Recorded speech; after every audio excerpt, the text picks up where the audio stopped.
Model എക്സാമിന് macro എക്കണോമിക്സിൻ്റെ ഭാഗത്തു നിന്നും നിങ്ങൾ പഠിക്കേണ്ട കാര്യങ്ങളാണ് പറയുന്നത്. മൈക്രോ എക്കണോമിക്സിൻ്റെ കാര്യങ്ങൾ ഓൾറെഡി അപ്ലോഡ് ചെയ്തിട്ടുണ്ട്, അത് കാണുക. പിന്നെ ചാനൽ ആദ്യമായിട്ടാണ് നിങ്ങൾ കാണുന്നതെങ്കിൽ സബ്സ്ക്രൈബ് ചെയ്യുക. ഹ്യൂമാനിറ്റീസിൻ്റെ history, sociology, economics, political science സബ്ജക്റ്റുകളാണ് നമ്മൾ ഡീൽ ചെയ്യുന്നത്. എക്സാം എടുക്കുമ്പോൾ അതിൻ്റെ ഇമ്പോർട്ടൻറ്റ് ടോപ്പിക്സും കാര്യങ്ങളും ക്വസ്റ്റ്യൻസൊക്കെ തന്നെ പറയുന്നുണ്ട്. അപ്പോൾ ചാനൽ സബ്സ്ക്രൈബ് ചെയ്ത് വീഡിയോ ലൈക്ക് ചെയ്ത് കാണാൻ ശ്രദ്ധിക്കുക. അപ്പം ഫസ്റ്റ് മാക്രോ എക്കണോമിക്സിൻ്റെ first chapter introduction to macro economics എന്നാണ് പറയുന്നത്. സ്ഥൂല സാമ്പത്തിക ശാസ്ത്രത്തിനൊരു ആമുഖം എന്നാണ് ചാപ്റ്ററിൻ്റെ പേര്. ഇതിലാദ്യം പഠിക്കേണ്ടത് എമർജൻസ് ഓഫ് മാക്രോ എക്കണോമിക്സ് ആണ്. സ്ഥൂല സാമ്പത്തിക ശാസ്ത്രത്തിൻ്റെ ആവിർഭാവത്തെക്കുറിച്ച് കുറിപ്പെഴുതാൻ വേണ്ടി 4 മാർക്കിനോ 5 മാർക്കിനോ ചോദിക്കാറുണ്ട്, ഇടയ്ക്ക് 3 മാർക്കിനും ചോദിക്കും. അപ്പോൾ എമർജൻസ് ഓഫ് മാക്രോ എക്കണോമിക്സ് നോക്കിയിട്ടുണ്ടാവണം. പിന്നെ നിങ്ങൾ ഒരു 2 മാർക്കിനോ 4 മാർക്കിനോ വരാൻ ചാൻസുള്ള ക്വസ്റ്റ്യനാണ് സെക്ടേഴ്സ് ഓഫ് ദ എക്കോണമീസ്. ഒരു സമ്പദ് വ്യവസ്ഥയുടെ വിവിധ മേഖലകൾ, അതായത് മാക്രോ എക്കണോമിക്സിൻ്റെ കാഴ്ചപ്പാടിൽ ഒരു സമ്പദ് വ്യവസ്ഥയുടെ വിവിധ മേഖലകൾ ഏതൊക്കെയാണെന്നാണ് ചോദിക്കുക. സെക്ടേഴ്സ് ഓഫ് ദ എക്കണോമി, ആ ഭാഗവും നോക്കിയിട്ടുണ്ടാവണം. ഇനി മാക്രോ എക്കണോമിക്സിലെ സെക്കൻഡ് ചാപ്റ്ററാണ് 7ാമത്തെ ചാപ്റ്ററായിട്ട് പറയുന്ന നാഷണൽ ഇൻകം അക്കൗണ്ടിങ്, ദേശീയ വരുമാനം കണക്കാക്കൽ. ഈ ചാപ്റ്റർ 8 മാർക്കിന് വെയിറ്റേജ് വരുന്നതാണ്. ഇവിടെ ആദ്യം നമ്മൾ നോക്കേണ്ടതാണ് ഇൻ്റർമീഡിയറ്റ് ഗുഡ്സ് അഥവാ അന്തരാള ഉൽപ്പന്നങ്ങൾ. ഇൻ്റർമീഡിയറ്റ് ഗുഡ്സ് അഥവാ അന്തരാള ഉൽപ്പന്നങ്ങൾ എന്താണെന്ന് 2 മാർക്കിന് ചോദിക്കും, അത് നോക്കിയിട്ടുണ്ടാവണം. പിന്നെ മൂലധന വസ്തുക്കൾ, ക്യാപിറ്റൽ ഗുഡ്സ്, അത് 2 മാർക്കിന് ചോദിക്കും, അത് നോക്കണം. പിന്നെ 2 മാർക്കിന് വേറൊരു ക്വസ്റ്റ്യനാണ് ശേഖരങ്ങളും പ്രവാഹങ്ങളും, സ്റ്റോക്സ് ആൻഡ് ഫ്ലോസ്. അത് 2 മാർക്കിന് ശേഖരങ്ങളും പ്രവാഹങ്ങളും തമ്മിലുള്ള വ്യത്യാസം ചോദിക്കും, അപ്പോൾ അത് നോക്കിയിട്ടുണ്ടാവണം. പിന്നെ നിങ്ങൾ പഠിക്കേണ്ടത് എന്താണെന്ന് വെച്ചാൽ വരുമാനത്തിൻ്റെ ചാക്രിക പ്രവാഹം, സർക്കുലർ ഫ്ലോ ഓഫ് ഇൻകം. അതിൻ്റെ ഈ ഒരു ഗ്രാഫ് തന്നിട്ട് ചിലപ്പോൾ നമ്മളോട് ഈ ഗ്രാഫ് തരും, ഇതിലെ ചില ഭാഗങ്ങൾ അടയാളപ്പെടുത്താൻ ചോദിക്കും, അല്ലെങ്കിൽ അത് വരയ്ക്കാനായിട്ട് തന്നെ ചോദിക്കും. അപ്പോൾ ഇത് എന്ത് ചെയ്തിട്ടുണ്ടാവണം, നമ്മൾ പഠിച്ചിട്ടുണ്ടാവണം. സർക്കുലർ ഫ്ലോ ഓഫ് ഇൻകം, വരുമാനത്തിൻ്റെ ചാക്രിക പ്രവാഹം 3 മാർക്കിനോ 4 മാർക്കിനോ പ്രതീക്ഷിക്കാവുന്നതാണ്, അപ്പോൾ അത് നോക്കണം. പിന്നെ ഒരു 8 മാർക്കിൻ്റെ എസ്സേ ആയിട്ട് നമുക്ക് എല്ലാ എക്സാമിനും പ്രതീക്ഷിക്കാവുന്നതാണ് മെഷർമെൻറ്റ് ഓഫ് നാഷണൽ ഇൻകം, അല്ലെങ്കിൽ ദേശീയ വരുമാനം അളക്കാനുള്ള രീതികൾ എന്തൊക്കെയാണെന്നുള്ളത്. 3 രീതികളാണുള്ളത്. ആ 3 രീതികൾ 8 മാർക്കിന് ചോദിക്കാറുണ്ട്, അപ്പോൾ അത് നല്ലപോലെ പഠിച്ചിട്ടുണ്ടാവണം, എസ്സേ ചോദിക്കുക. പിന്നെ നോക്കേണ്ടത് നാമമാത്ര ജി ഡി പിയും യഥാർത്ഥ ജി ഡി പിയും തമ്മിലുള്ള ഡിഫറൻസ്, അതായത് nominal G D P and real G D P. 4 മാർക്കിനും 5 മാർക്കിനും ചോദിക്കാറുണ്ട്. നാമമാത്ര ജി ഡി പിയും യഥാർത്ഥ ജി ഡി പിയും തമ്മിലുള്ള വ്യത്യാസം എന്താണെന്ന് ചോദിക്കാറുണ്ട്. അപ്പോൾ നോമിനൽ ജി ഡി പിയും റിയൽ ജി ഡി പിയും നോക്കുക. പിന്നെ ജി ഡി പി ഡിഫ്ലേച്ചറെ കുറിച്ച് പറയുന്നുണ്ട്, അത് 2 മാർക്കിനും ചോദിക്കാറുണ്ട്. ജി ഡി പി ചുരുക്കൽ അല്ലെങ്കിൽ ജി ഡി പി ഡിഫ്ലേച്ചറെ കുറിച്ച് ചോദിക്കാറുണ്ട്, അതും നോക്കണം. പിന്നെ 5 മാർക്കിന് ഒരു ക്വസ്റ്റ്യനാണ് ജി ഡി പിയും ക്ഷേമവും, G D P and welfare. ഈ ടോപ്പിക്ക് നല്ല ഇമ്പോർട്ടൻ്റ് ആണ്, ഇത് നല്ലപോലെ നോക്കണം. അതേപോലെ തന്നെ മെഷർമെൻറ്റ് ഓഫ് നാഷണൽ ഇൻകം നോക്കിയിട്ടുണ്ടാവണം. അപ്പോൾ ജി ഡി പി ക്ഷേമവും, G D P and welfare 5 മാർക്കിന് ഒരു ക്വസ്റ്റ്യനാണ്, അത് നോക്കണം.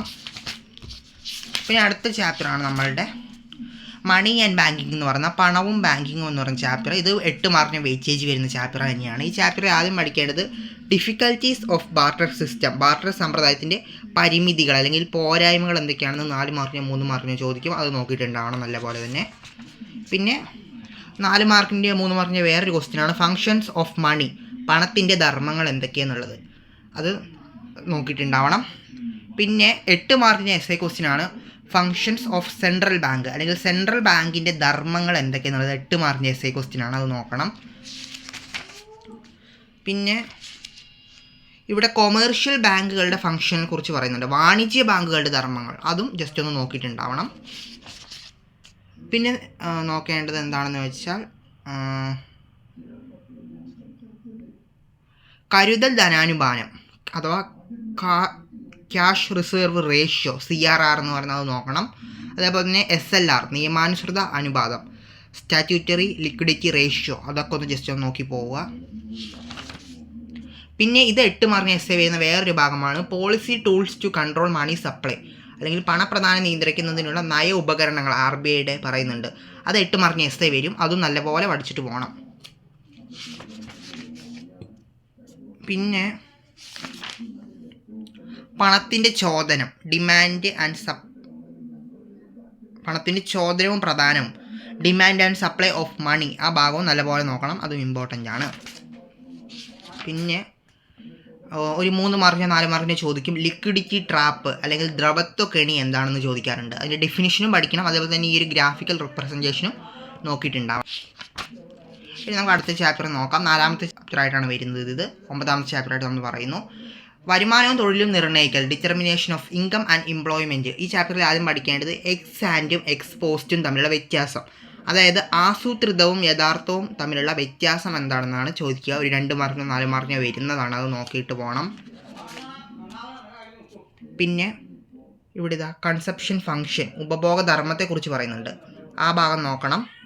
പിന്നെ ഇവിടെ ഇതാ MBCയും MBSും, അതായത് MBC മാർജിനൽ പ്രൊപ്പൻസിറ്റി ടു കൺസ്യൂമും മാർജിനൽ പ്രൊപ്പൻസിറ്റി ടു സേവും, അതായത് സീമാന്ത ഉപഭോഗ പ്രവണതയും സീമാന്ത സമ്പാദ്യ പ്രവണതയും MBCയും MBSും തമ്മിലുള്ള വ്യത്യാസം ചോദിക്കാറുണ്ട് 2 മാർക്കിനും 4 മാർക്കിനൊക്കെ. അത് നോക്കിയിട്ട് പോകണം.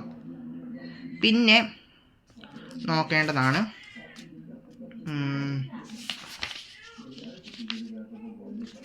നമ്മളുടെ എന്താണ് നിക്ഷേപ ഗുണകം എന്ന് പറയുന്നൊരു ഭാഗമുണ്ട്. അതിൻ്റെ ഡെഫിനിഷൻ വല്ലപ്പോഴും ചോദിച്ചു കാണുന്നതാണ്. ഇൻവെസ്റ്റ്മെൻറ്റ് മൾട്ടിപ്ലയർ, ആ ഭാഗം ജസ്റ്റ് ഒന്ന് നോക്കി പോവുക. ഇൻവെസ്റ്റ്മെൻറ്റ് മൾട്ടിപ്ലയർ നോക്കുക. പിന്നെ ഒരു 4 മാർക്കിനും 5 മാർക്കിൻ്റെ ഒരു ഭാഗമാണ് പാരഡോക്സ് ഓഫ് ത്രിഫ്റ്റ് എന്ന് പറയുന്നത്, സമ്പാദ്യത്തിൻ്റെ വിരോധാഭാസം. ഒരു 4 മാർക്കിനും 5 മാർക്കിന് വരും. നോക്കിപ്പോ.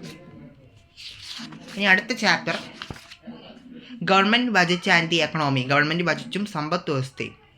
അവിടെ ആദ്യം പഠിക്കേണ്ടത് എന്താണ് ബജറ്റ് എന്ന് പഠിക്കണം. ഗവൺമെൻറ് ബജറ്റ് എന്താണെന്ന് 2 മാർക്കിന് ചോദിക്കാറുണ്ട്. ബജറ്റ് എന്താണെന്ന് നോക്കണം.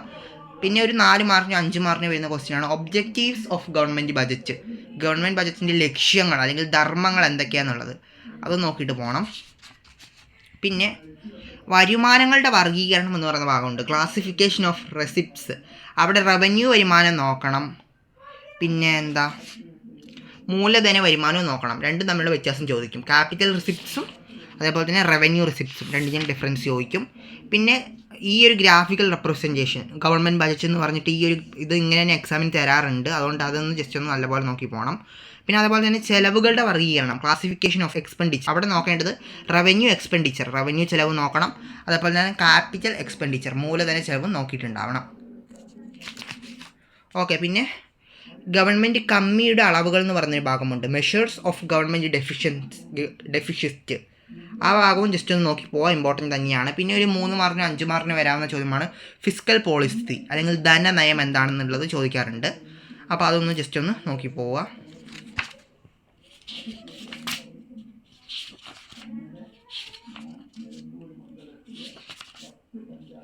പിന്നെ കമ്മി കുറക്കൽ, ഡെഫിസിറ്റ് റിഡക്ഷൻ, ഈ ഒരു ഭാഗമുണ്ട്. ഇവിടെ എങ്ങനെയൊക്കെയാണ് കമ്മി കുറക്കുന്നതെന്ന് ചോദിക്കാറുണ്ട് എക്സാമിന്.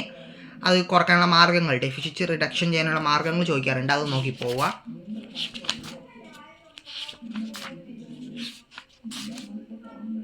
പിന്നെ മാക്രോ എക്കണോമിക്സിലെ ലാസ്റ്റ് ചാപ്റ്ററാണ് തുറന്ന സമ്പദ് വ്യവസ്ഥ, സ്ഥൂല സാമ്പത്തിക ശാസ്ത്രം എന്ന് പറയുന്നത്, ഓപ്പൺ എക്കണോമി മാക്രോ എക്കണോമിക്സ്. ഇവിടെ ആദ്യം പറയുന്നത് ഒരു സമ്പദ് വ്യവസ്ഥ മറ്റ് സമ്പദ് വ്യവസ്ഥയുമായിട്ട് ബന്ധം സ്ഥിരീകരിക്കുന്ന 3 മാർഗ്ഗങ്ങളുണ്ട്. അതായത് ഒരു തുറന്ന സമ്പദ് വ്യവസ്ഥ മറ്റ് സമ്പദ് വ്യവസ്ഥയുമായിട്ട് വ്യാപാര ബന്ധം സൃഷ്ടിക്കുന്ന 3 മാർഗ്ഗങ്ങളെക്കുറിച്ച് പറയുന്നുണ്ട്.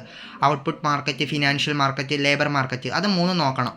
ഉൽപ്പന്ന വിപണി, ധനകാര്യ വിപണി, തൊഴിൽ വിപണി, 3 മാർക്കും ചോദിക്കും. അതൊന്ന് നോക്കി പോവാം. പിന്നെ അടവ് ശിഷ്ടം, ബാലൻസ് ഓഫ് പേയ്മെൻറ്റ്, BOP എന്ന് പറയുന്നത്. പിന്നെ ബാലൻസ് ഓഫ് ട്രേഡ്, BOT, വ്യാപാര ശിഷ്ടം. അടവ് ശിഷ്ടം വ്യാപാര ശിഷ്ടം തമ്മിലുള്ള വ്യത്യാസം 2 മാർക്കും ചോദിക്കും, നോക്കണം. പിന്നെ നോക്കേണ്ടത് വിനിമയ നിരക്ക് നിർണ്ണയിക്കൽ, 5 മാർക്കിന് ക്വസ്റ്റ്യനാണ്. Determination of the exchange rate, അതിൽ തന്നെ ഫ്ലെക്സിബിൾ എക്സ്ചേഞ്ച് റേറ്റ്, അയവുള്ള വിനിമയ നിരക്ക് നോക്കണം. പിന്നെ സ്ഥിര വിനിമയ നിരക്കും നോക്കണം, അതായത് ഫിക്സ്ഡ് എക്സ്ചേഞ്ച് റേറ്റ്. പിന്നെ കറൻസിയുടെ മൂല്യം കുറയ്ക്കലും മൂല്യം വർദ്ധിപ്പിക്കലും, ഡീവാലുവേഷൻ ആൻഡ് റീവാലുവേഷൻ, അത് രണ്ടും തമ്മിലുള്ള വ്യത്യാസം ചോദിക്കാറുണ്ട്. അതൊക്കെയാണ് മാക്രോ എക്കണോമിക്സ് സെക്ഷനിൽ നമുക്ക് പഠിക്കാനുള്ളത്. അപ്പം എല്ലാവരും നല്ലപോലെ പഠിക്കുക. അതോടൊപ്പം തന്നെ ചാനൽ ആദ്യമായിട്ട് കാണുന്നവരോട് ഞാൻ ഒന്നും കൂടി പറയുന്നു, ഞാൻ എപ്പോഴും പറയാറില്ല ചാനൽ സബ്സ്ക്രൈബ് ചെയ്യാൻ. അപ്പോൾ എപ്പോഴും വീഡിയോ ചെയ്യുമ്പം നിങ്ങളുടെ ഒരു സപ്പോർട്ടും കൂടി ഉണ്ടാവണം എന്നാണ് ഞാൻ പറയുന്നത്.